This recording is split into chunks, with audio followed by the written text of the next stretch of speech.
Assalamualaikum Ustaz. Waalaikumsalam warahmatullahi wabarakatuh. Gimana kabar Ustaz? Alhamdulillah. Antum sehat? Alhamdulillah khair Ustaz. Ini Ustaz, kita mau tanya-tanya sedikit. Oh iya. Setelah sekian lama perjalanan hidup Ustaz tentang pergerakan Islam di Jamaah Islamiyah, kenapa sekarang bisa meninggalkannya Ustaz? Mungkin bisa Ustaz jelaskan sedikit kepada kami. Pada Ustaz. Ya, tentunya semua hidayah dari Allah Subhanahu wa taala, karena dialah Allah yang memiliki hidayah yang akan Allah berikan kepada yang Allah kehendaki. Itu yang pertama. Kedua, tentunya manusia dengan usaha-usahanya dinilai oleh Allah Subhanahu wa taala. Mungkin karena memang kepolosan saya untuk mencari kebenaran, dan saya paling pantang sejak dahulu kalau dibilang sesat atau bid'ah, itu kita kena mencari. Dan itu setiap muslim seharusnya begitu. Apabila ada amalan atau ada yang dia pahami itu dikatakan oleh ulama bahwa hal itu sesat, hal itu bid'ah, hendaklah dia introspeksi diri, muhasabah, sejauh mana kesesatannya, sejauh mana bid'ahnya, bukan marah. Sebab itu adalah nikmat Allah yang Allah berikan kepada seorang hamba. Di antara nikmat yang terbesar adalah hidayah. Hidayah itu taufik, hidayah mengenal sunnah. Inilah yang saya jalani ketika saya berada di kelompok-kelompok takfiri. Saya merasa itu hal yang sudah final, sudah benar. Maka yang lain saya anggap batil, salah, bid'ah, sesat. Namun ketika hujah-hujah yang tidak bisa saya patahkan ketika dialog dengan para ulama, di antaranya murid-murid daripada masyayikh yang ada di dunia ini, seperti murid-murid Syekh Utsaimin, Syekh bin Baz rahimahullah, dan Syekh Nasruddin Albani, dan juga di antara juga ada saya ketemu murid daripada Syekh Mukbil, dan bahkan saya ketemu seorang ulama besar yang mensyarah Bulughul Maram itu. Ya. Nah, singkatnya, hujah-hujah yang mereka sampaikan kepada saya nggak bisa jawab. Yang selama ini saya anggap itu benar, ternyata pemahamannya salah. Ini yang penting. Semua kelompok merasa berpegang dengan Al-Quran dan Sunnah, mengaku, mendeklar, mengklaim mereka yang paling benar, mereka benar, yaitu berpegang dengan Al-Quran dan Sunnah. Semua. Yang saya JI merasa berpegang teguh dengan Al-Quran dan Sunnah dan memperjuangkan Al-Quran dan Sunnah. Ya, itu semua pengakuannya begitu. Namun di balik itu ada satu yang missing, yang satu yang hilang, satu yang salah, yaitu berpegang Al-Quran dan Sunnah ala manhajiman, dengan cara siapa, dengan metode siapa, ini yang penting. Disinilah manhaj, suatu yang berharga, yaitu manhaj, metodologi, cara memahami Al-Quran dan Sunnah itu. Ini yang saya merasakan, selama ini saya berjalan merasa berpegang dengan Al-Quran dan Sunnah, berada dalam satu kelompok, ternyata jauh. Al-Qurannya jelas benar, Sunnahnya kita pakai juga dari Rasul, tapi pemahamannya. Dengan ayat kita mengkafirkan seluruh manusia yang tidak berpihak dengan kita. Dengan hadis, ya, kita menerjang rambu-rambu yang sebetulnya itu telah dijalani oleh para sahabat, tabi'in dan tabi'in. Di sini sekali lagi bahwa manhaj yang hak ini yang justru menegur saya, yang selama ini saya berjalan di luar daripada manhaj yang hak, itu jalannya salafus soleh. Kenapa? Karena ayat yang saya pahami ketika di kelompok-kelompok seperti itu, ya pemahamannya sebagaimana guru-guru yang telah mendoktrin, dan kita memang baca buku-bukunya, tapi penjabarannya, contohnya yang biasa kita kenal tentang ayat inil hukmu illa lillah, tidak ada hukum kecuali milik Allah, maka dengan ayat ini mereka mudahnya mengkafirkan negara, mengkafirkan tokoh-tokoh pemimpin Islam. Bahkan Saudi dikafirkan oleh kelompok seperti ini. Yang kita kenal tokoh yang dulu saya kagumi, Abu Muhammad Al-Maqdisi dengan kitabnya Kawashif Jalliyah fi takfiri Daulat Saudiyah, fi kufri Daulat Saudiyah. Bukti yang nyata tentang kekafirannya Daulah Saudi. Bayangkan ya, dengan mudahnya ya saya mengimaninya saja dahulu karena memang hidayah belum sampai, dan teman-teman juga begitu, apalagi ditulis katanya dengan oleh tokoh bahwa Saudi kafir. Dalam kitab itu dibahas kekafirannya Saudi. Bukti yang jelas akan kekafirannya Daulah Saudi. Kita bisa bayangkan di negara Saudi itu ada apa? Ada Masjidil Haram, ada Masjid Nabi, ya itu ada ulama, ada Darul Ifta, ada Lajnah Daimah yang kumpul di situ. Itu kalau sudah dikafirkan, apalagi negeri-negeri lain. Nah, ketika saya dialog itu, hujah-hujah seperti itu dipatahkan. Saya ingat bagaimana Ibnu Abbas mematahkan hujahnya Khawarij. Ibnu Abbas radhiyallahu anhu mematahkan hujahnya Khawarij, dan begitu juga yang terjadi dengan saya ketika mereka menerangkan dalil-dalil yang saya sampai hafal jawaban-jawaban itu. Dan inilah yang saya pegang, dan sekali lagi bahwa hidayah milik Allah, dan alhamdulillah mudah-mudahan Allah tetapkan manhaj yang hak ini pada diri saya hingga akhir hayat saya. Ya, tanya berikutnya Ustadz, bagaimana pandangan Ustadz tentang para jamaah takfiri yang mengkafirkan pemerintah Indonesia, cuma mereka tetap hidup di Indonesia? Tafadhol Ustadz. Iya, memang mereka punya prinsip begini, sebagaimana yang saya pernah alami, bahwa kita itu, ini pahaman mereka ya, kita mengkafirkan, kita hijrah. Tapi hijrah itu ada dua, hijrah zahir dan hijrah batin. Hijrah zahir yaitu hijrah min biladil kufr ila biladil Islam. Tapi karena belum ada, mereka menganggap nggak ada. Termasuk Saudi bukan daulah Islam. Jadi sama aja itu. Nah, maka ketika hijrah zahir tidak bisa, maka mereka berprinsip dengan hijrah batin. Walaupun ada di Indonesia, tapi mengkafirkan NKRI dan telah hijrah, maka itulah baiat, itu sebetulnya baiat hijrah dari negeri kafir NKRI ke negeri Islam, yaitu NII atau JI atau sebagainya. Inilah prinsip takfiri. Itulah cara mereka mengutak-atik dalil yang sahih, tetapi pemahamannya semau mereka.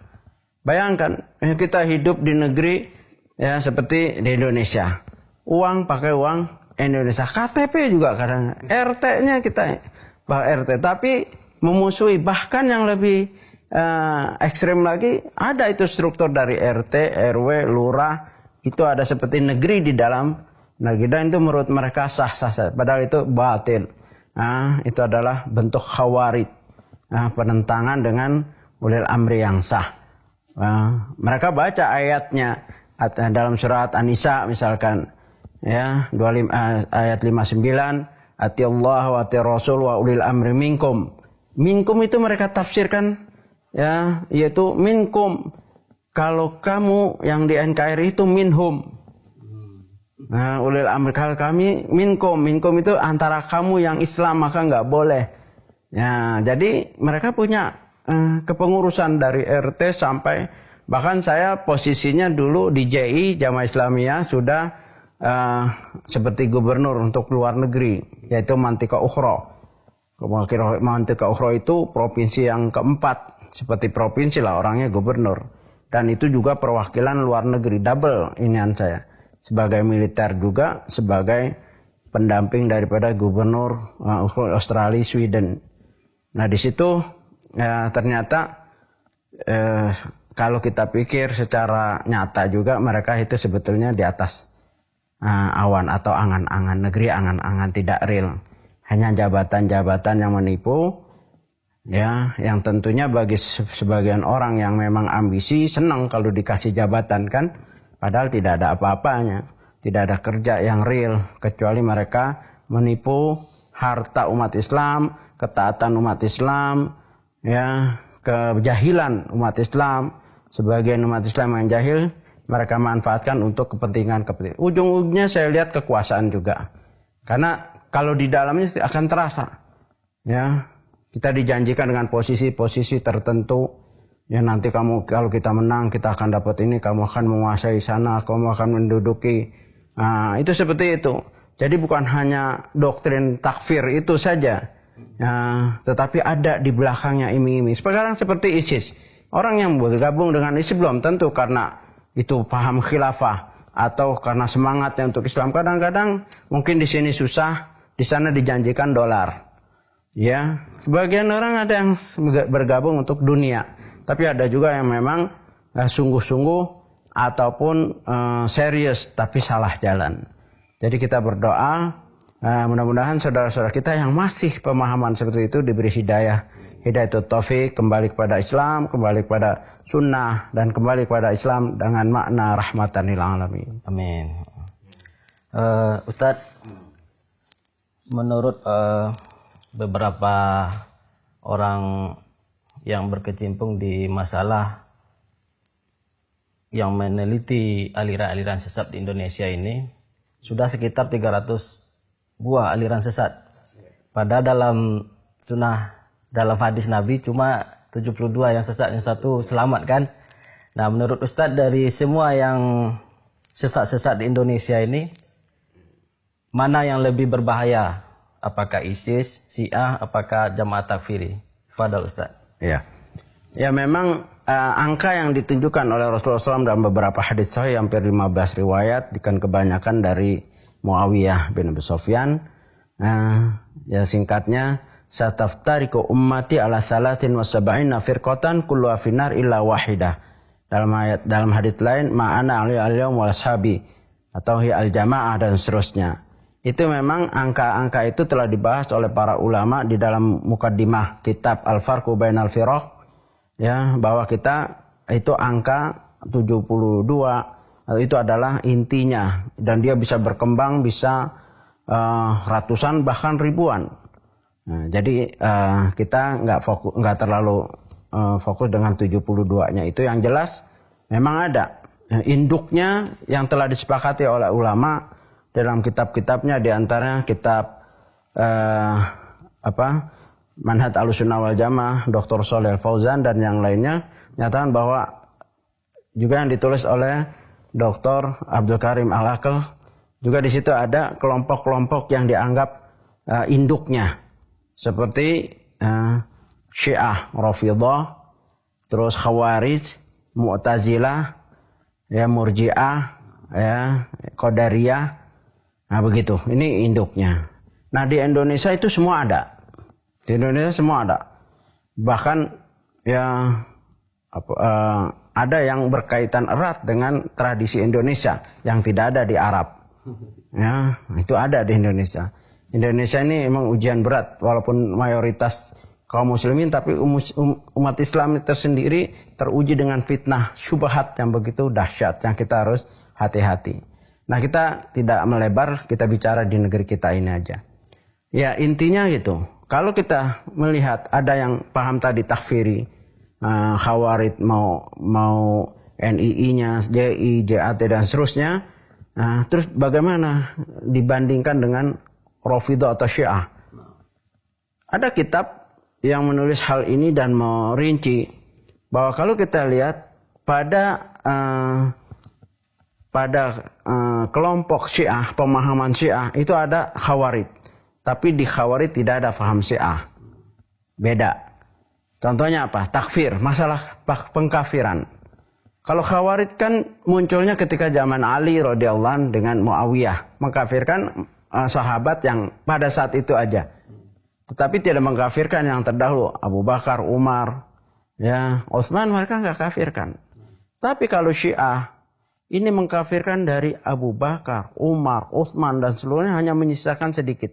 Ini dalam segi takfir, pengkafiran. Bahkan istri-istri Nabi mereka kafirkan, mereka hina, mereka cela. Bahkan saya pernah baca risalahnya Syekh Muqbil, hadhi aqidatuna, hadhi da'watuna wa aqidatuna. Persaksian Syekh Muqbil tentang majelis tafsirnya orang Syiah Rafidhah, yaitu dalam pembahasan Al-Baqarah. Mereka menafsirkan Al-Baqarah itu adalah Aisyah.